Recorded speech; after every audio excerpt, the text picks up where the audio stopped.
Bonjour à tous, j'espère que vous allez bien par la grâce de Dieu. Je profite de cette vidéo pour vous souhaiter une bonne fin d'après-midi. Alors aujourd'hui nous allons parler de la procédure de conciliation. C'est exactement là où nous nous sommes arrêtés la fois dernière. Quelqu'un se demande certainement, mais qu'est-ce que c'est que la procédure de conciliation?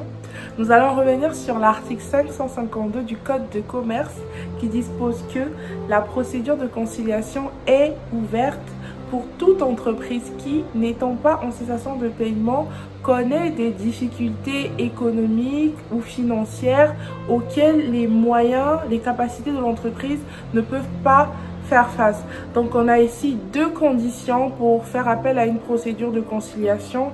Il faut que l'entreprise ne soit pas en cessation de paiement. 2, il faut que l'entreprise connaisse des difficultés financières auxquelles elle n'est pas en mesure de pouvoir répondre.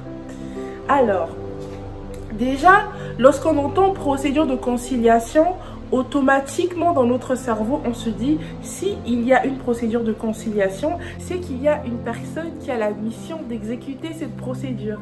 Et cette personne, on l'appelle le conciliateur.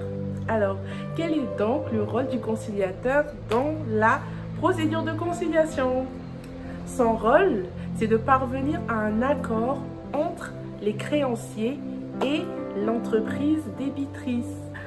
Ce qu'il est important que vous puissiez retenir, c'est que pour pouvoir bénéficier de la procédure de conciliation au sein de son entreprise, le chef d'entreprise doit impérativement déposer une requête auprès du tribunal dans laquelle il expose la situation financière exacte de son entreprise, les besoins de financement et les moyens d'y faire face.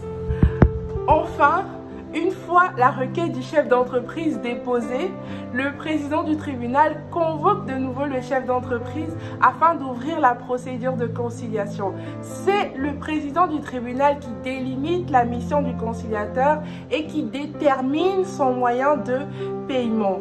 La décision du président du tribunal est irrévocable. Le conciliateur est mandaté pour une mission de 3 mois renouvelable une seule fois. Nous nous retrouvons une prochaine fois pour parler en long et en large de l'accord. Alors, je vous remercie d'avoir pris le temps de me suivre. Bye bye!